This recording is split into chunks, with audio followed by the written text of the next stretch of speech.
ওকে সোনামণিরা, আমরা এখন শুরু করতেছি চ্যাপ্টার 1। তো চ্যাপ্টার 1 এর পড়তে গেলে সবার আগে তোমার যেটা লাগবে বিশ্বগ্রাম। বোর্ডের বইটা পড়বি, বাস আর কিছু লাগবে না। বোর্ডের বই হইতেছে কি মেইন কথা। তো বিশ্বগ্রামের ব্যাপারে তোমার তেমন কোনো চাপাবাজি করার দরকার নাই, কিন্তু এই জিনিসটা তোমার লাগবে যে বিশিষ্ট কানাডিয়ান দার্শনিক হার্বার্ট মার্শাল ম্যাকলুহান, এই নামটা একটু মনে রেখো। এই বেটা হচ্ছে গ্লোবাল ভিলেজের জনক, বুঝতে পারছি? হ্যাঁ, অনেক আগে বই টই লিখছিল, তো ওই জায়গা থেকে এই জিনিসগুলো আসছে। তো এরপরে তোমার এখানে তেমন কিছু লাগবে না ভাই। এইখানে হইতেছে গিয়া উনি কিছু বিশ্বকাপের ব্যাপারে ওই কিছু মানে এলিমেন্টস এর কথা বলছিল। তো সেই এলিমেন্টস গুলো কি? এই এলিমেন্টস এর ভিতর এক নাম্বারে হচ্ছে যোগাযোগ, এটা লাগবে না, দেখার দরকার নেই। এরপরে যাবি হইতেছে গিয়া তোর যেটা আছে কর্মসংস্থান, এটা একটু লাগবে, ঠিক আছে? তো কর্মসংস্থানের ভিতর সবচেয়ে বেশি পরীক্ষায় যেটা আসে আমাদের যেটা লাগবে এই সাইটগুলোর নাম মনে রাখবা, ঠিক আছে? এই bdjobs.com, sakri.com, everjobs.com, এই জিনিসগুলো থেকে পরীক্ষায় কোশ্চেন আসে, ঠিক আছে? যে এইগুলো হচ্ছে কর্মসংস্থানের উদাহরণ।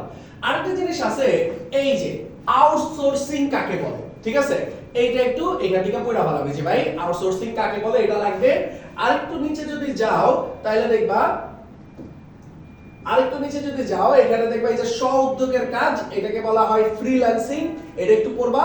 এবং ফ্রিল্যান্সিং বিভিন্ন সাইটগুলোর নাম আপওয়ার্ক, ফ্রিল্যান্সার, বিল্যান্সার, ফাইবার, এই জিনিসগুলো এটা এমসিকিউর জন্য ইম্পর্টেন্ট। এরপরে আসো আমরা যেটাতে যাব, এটার থেকে তেমন একটা লাগে না, শিক্ষা। গরিবের দেশে আবার কিসের শিক্ষা? এই দেশে কোনো শিক্ষা বিজ্ঞান দরকার নাই, এখান থেকে কোনো কোশ্চেন হয় না। এরপরে তুমি এমনি এই জিনিসটা একটু দেখো, গত বছর 24 কোশ্চেন হয়েছে। এই যে Google Meet, Webex, Facebook Messenger, Imo, Skype, WhatsApp, Zoom, এইগুলা বিভিন্ন শিক্ষামূলক কাজে ব্যবহার করা হয়, ঠিক আছে? এমসিকিউর জন্য রেয়ার একবারই পাইছি, আর এরকম পাই নাই। এটার পরে এই জায়গা থেকে আমাদের যেটা লাগবে চিকিৎসা, এটা পরীক্ষায় আসে ভাই। চিকিৎসাতে একটা ইম্পর্টেন্ট টপিক হচ্ছে টেলিমেডিসিন। কি বললাম? এই টেলিমেডিসিন, এটা পরীক্ষায় আসবে। তো টেলিমেডিসিন কাকে বলে একবার রিডিং পড়ে নিও, ঠিক আছে? বোর্ডের বই তোমাদের কাছে আছে, একবার রিডিং পড়লেই হবে। আচ্ছা, টেলিমেডিসিনের পরে একটু নিচের দিকে গেলে দেখবা এইখানে কিছু জিনিসের নাম আছে, টেলিমেডিসিন অ্যাপস এর নাম আছে, Teladoc, Maven Clinic, iClinic, অ্যামনিওয়েল, Amwell, doctor on demand, treatment online, ঠিক আছে? এই ধরনের অ্যাপস এর মাধ্যমে অনলাইনে ডাক্তার দেখানো যায়, এটা একবার একটু দেখা যাচ্ছে এমসিকিউর জন্য, এটা ইম্পর্টেন্ট। এটার পর আমাদের যে জিনিসটা লাগবে টেলিমেডিসিনের ভিতরেই দেখো একটা খুবই ইম্পর্টেন্ট জিনিস আছে, তার নাম হচ্ছে ইএইচআর। তার নাম কি? ইএইচআর, অর্থাৎ ইলেকট্রনিক হেলথ রেকর্ড, এটা লাগবে। এবং বিভিন্ন ইএইচআর অ্যাপ আছে, যেমন TherapyNotes, EpicCare, NextGen EHR, তার সাথে হচ্ছে কেয়ার 360, এটা আমাকে লাগবে, একবার রিডিং করে যাবা। ওকে, এটা পড়ার পর এরপরে গবেষণা। এই দেশে কোনো গবেষণার দরকার নাই, তোরা সব বিদেশে যাইগা, ঠিক আছে?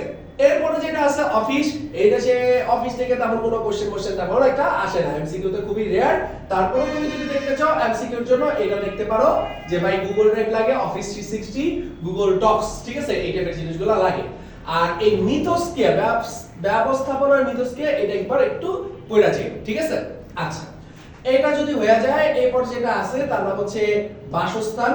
এইটা তেমন একটা কোশ্চেন হয় না, কিন্তু এইখান থেকে একটা জিনিস আসে, সেটা হচ্ছে স্মার্ট হোম। মাঝে মধ্যে 1 মার্কের জন্য আসে যে স্মার্ট হোম কি, তখন একবার একটু রিডিং পড়া যেতে পারো, ঠিক আছে? এই গেল আমাদের তোমার বাসস্থানের কাহিনী। এরপর আমাদের যেটা লাগবে, এরপরে বাসস্থানের পরে কি আছে? ব্যবসা। ভাই এইটা খুব ইম্পর্টেন্ট, এইটা থেকে প্রচুর কোশ্চেন হয়। এবং ব্যবসা বাণিজ্যর এই যে 2 নম্বর যে প্যারাটা ভাই, এইটা তোমার পড়তেই হবে। এটা হচ্ছে ই কমার্স কাকে বলে সেইটা, এটা প্রচুর পরীক্ষায় আসছে, ঠিক আছে? আর কিছু ই কমার্স গুরুত্বপূর্ণ ই কমার্স সাইট হলো বিক্রয়.com, daraz.com, alibaba.com, amazon.com, ঠিক আছে? এই জিনিসগুলো আমাদের লাগবে। ওকে, তো এটার পরে আমাদের যে জিনিসটা লাগবে সেটা হচ্ছে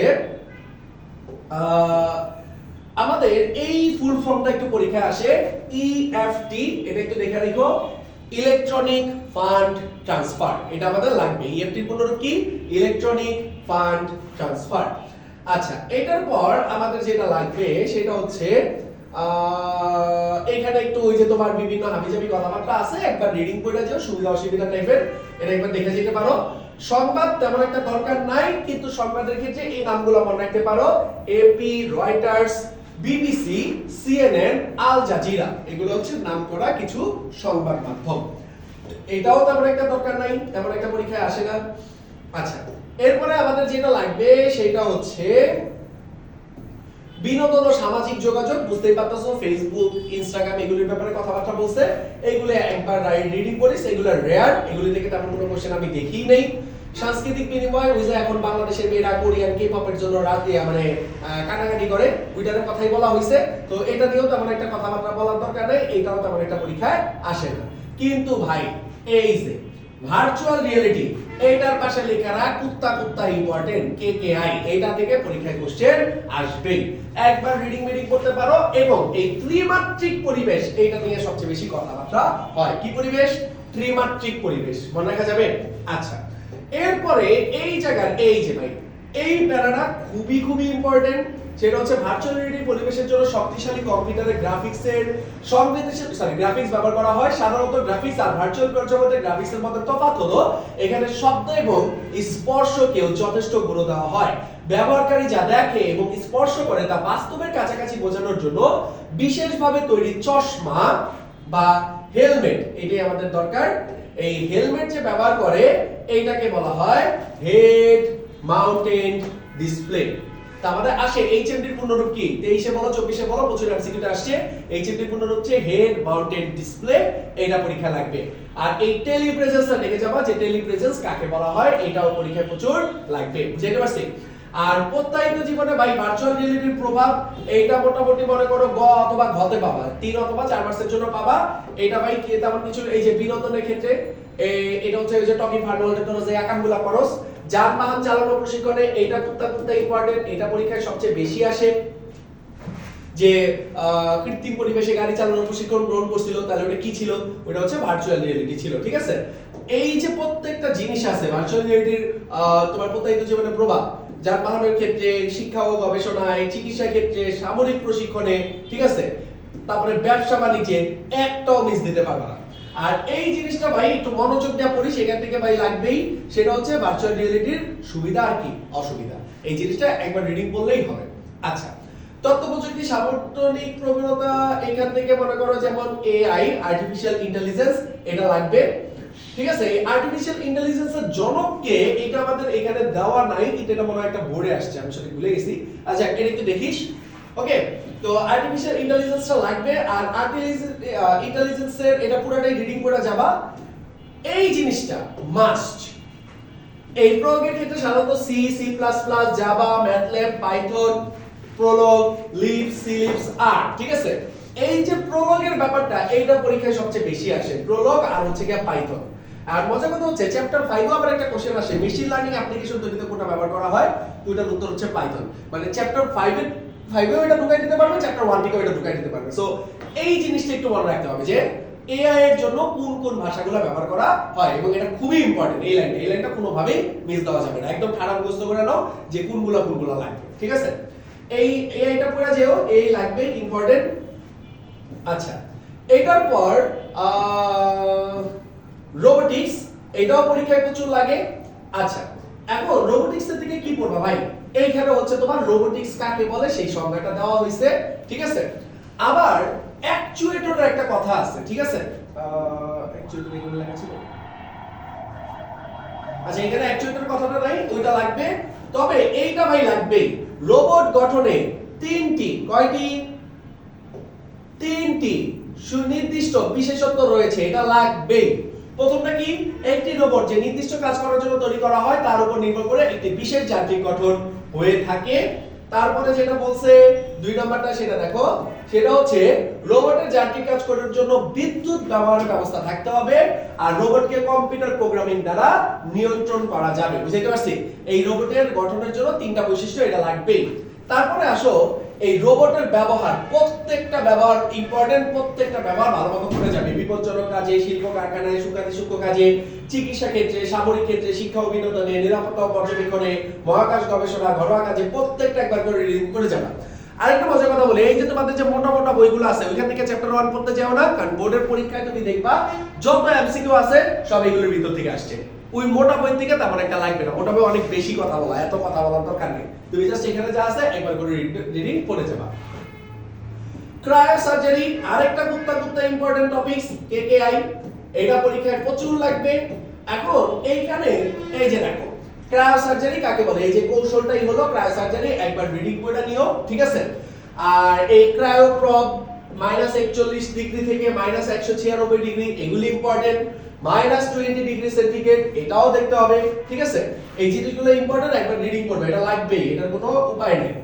এটার পর সবচেয়ে ইম্পর্টেন্ট যেটা, যে আমরা এটার জন্য বিশেষ কিছু গ্যাস ব্যবহার করি, তরল nitrogen, argon, oxygen, carbon die oxide, আর এই গ্যাসগুলোকে বলা হয় ক্রায়োজেনিক এজেন্ট। ভাই এটা পড়তেই হবে, কিচ্ছু করার নেই, এই লাইনটা খুবই ইম্পর্টেন্ট। আর এখানে হচ্ছে তোমার এটা কোন সিস্টেমে করা হয় ওটা বলা হয়েছে। আচ্ছা, আর এই যে তোমরা পিস্তলটা দেখতেছো, এই পিস্তলটাকে বলা হয় ক্রায়োপ্রোব। এই পিস্তলটাকে কি বলা হয়? ক্রায়োপ্রোব। এটা একবার দেখে নিও। আর এই যে প্যারাটা দেখতেছো, এটা হচ্ছে ক্রায়োসার্জারির সুবিধা। এই প্যারাটা হচ্ছে ক্রায়োসার্জারির সুবিধা, এই প্যারাটা হচ্ছে ক্রায়োসার্জারির অসুবিধা। পুরাটা রিডিং করে যাবে, ঠিক আছে। এটা কোনোভাবে মিস দেওয়া যাবে না। আচ্ছা, এটার পর মহাকাশ গবেষণা, এটা ভাই তেমন একটা আসে না, তবে মহাকাশ গবেষণার ক্ষেত্রে একটা জিনিস আমাদের লাগে, সেটা হচ্ছে ভূপৃষ্ঠ থেকে স্যাটেলাইটের উচ্চতা হচ্ছে 36,000 কিলোমিটার। কয় হাজার? 36,000 কিলোমিটার। আর এই ধরনের স্যাটেলাইটকে বলা হয় জিও স্টেশনারি স্যাটেলাইট। কি স্যাটেলাইট? জিও স্টেশনারি স্যাটেলাইট, এটা লাগবে। আর মনে রাখবা, পৃথিবীতে বাংলাদেশ 57তম দেশ হিসেবে স্যাটেলাইট পাঠাইছে, এটাও এমসিকিউর জন্য ইম্পর্টেন্ট। কততম দেশ হিসেবে? 57তম দেশ হিসেবে। আর ব্যবহারের ক্ষেত্রে একটা জিনিস মনে রাখবা, সেটা হচ্ছে আমাদের এই যে জিপিএস এর পূর্ণরূপ হচ্ছে গ্লোবাল পজিশনিং সিস্টেম। মনে রাখা যাবে, জিপিএস এর পূর্ণরূপ কি? Global positioning system. এটা আমাদের পরীক্ষায় লাগবে। এরপরে আরেকটা জিনিস লাগবে, সেটা হচ্ছে এই যে আমাদের বঙ্গবন্ধু স্যাটেলাইট 1, এটা 2018 সালের মে মাসে, কোন মে জানি আমি একটু ভুলে গেছি, আমার একটু 2018 সালের সময় মে, আচ্ছা আমি ভুলে গেছি। তো যাই হোক 2018 সালের মে মাসে এটাতে পাঠানো হয়েছিল বাংলাদেশ থেকে। আমি ডেটটা 18 মে মেবি, আমি শিওর না, একটু দেখে নিও, গুগল সার্চ করে নিও, এটা লাগবে, ঠিক আছে। আর বঙ্গবন্ধু স্যাটেলাইটের কারণে আমাদের কি কি সুবিধা হয় এটা একটু পড়ে যাও। রেয়ার তেমন একটা কোশ্চেন হয় না, এটা খুবই রেয়ার। আচ্ছা, এবার এটা হয়ে গেলে এই আইসিটি নির্ভর উৎপাদন ব্যবস্থা, এখান থেকে তেমন একটা কোশ্চেন হয় না, কিন্তু পিএলসি এটা পরীক্ষায় আসে পূর্ণরূপ। পিএলসি এর পূর্ণরূপ হচ্ছে প্রোগ্রাম লজিক কন্ট্রোলার। মনে রাখা যাবে, পিএলসি এর পূর্ণরূপ কি? Program logic controller. আচ্ছা, এরপরে এই টপিক থেকে আরেকটা কোশ্চেন, অনাকাঙ্ক্ষিত কোশ্চেন, যেটা আমাদের আইসা পড়ছে, আমরা কখনো এটা হিসাবই করি নাই, সেটা হচ্ছে আমাদের কমার্কের কোশ্চেন আসছে ঢাকা বোর্ডে, যে ক্যাড কি। কমার্কের কোশ্চেন আসছে ক্যাড কি। মনে রাখবা, ক্যাড এর পূর্ণরূপ হচ্ছে কম্পিউটার এইডেড ডিজাইন। মনে রাখা যাবে, what is the full meaning of CAD? Computer aided design. মনে রাখা যাবে, এইটা একবার একটু পুরোপুরি পড়া নিও, ঠিক আছে। এখান থেকে এখান পর্যন্ত একটু ভালো মতো দেখলে ভালো হবে। আর হাবিজাবি কিছু কথাবার্তা আছে, একবার রিডিং করে দেখতে পারো, অত মানে প্যারা দিচ্ছি না। প্রতিরক্ষা, এটা তেমন একটা আসে না, তবে ড্রোন, যেহেতু একবার যুদ্ধমুদ্ধ হয়েছে অনেক কিছু, একটু ড্রোনের ব্যাপারে হালকা একটু পড়ে যাইস, ঠিক আছে। ওকে, ড্রোনের পরে এরপরে যে জিনিসটা লাগবে ভাই, অনেক কথাবার্তা বলছে, একবার দেখতে পারো, আমি অত বলতেছি না, কিন্তু এই যে বায়োমেট্রিক্স, ভাই এটা খুবটা ইম্পর্টেন্ট, এটা লাগবেই। এই টপিক থেকে প্রচুর পরিমাণ বোর্ডে কোশ্চেন হয়। বায়োমেট্রিক্স, এইখানে যেটা দেওয়া আছে, এটা হচ্ছে বায়োমেট্রিক্স এর সংজ্ঞা দেওয়া আছে। মনে রাখবা, বায়োমেট্রিক্স হচ্ছে দুই রকমের। বায়োমেট্রিক্স কয় ধরনের? দুই ধরনের। একটা হচ্ছে শরীরবৃত্তীয়। শরীরবৃত্তীয় কোনটা? যেটা ভাই তুই চাইলেও চেঞ্জ করতে পারবি না, যেমন আঙ্গুলের ছাপ শনাক্তকরণ, হাতের রেখা শনাক্তকরণ, আইরিস শনাক্তকরণ, মুখমণ্ডলের অবয়ব শনাক্তকরণ, ডিএনএ পর্যবেক্ষণ, ঠিক আছে। এগুলো হচ্ছে শরীরবৃত্তীয়, সবটি ইম্পর্টেন্ট, সবটি একবার করে পড়া যাবে, ডিটেইলস সব, এটা যা লেখা আছে সব। এরপরে যেটা আছে আচরণগত, এইটাও পরীক্ষা খুব আসে। কেন? কারণ যখন আচরণগত দেখো, তবে জানেই না যে এটা আসলে দুই প্রকার, একটা হচ্ছে শরীরবৃত্তীয় আর একটা হচ্ছে আচরণগত। এই আচরণগতগুলো পড়ে যাবি। এই যে কিবোর্ডে টাইপিং করতে যাচাইকরণ, এটার বাংলার চেয়ে বেশি আসে ইংলিশ নামটা, এটার বলা হয় কি স্ট্রোক। কি বলা হয়?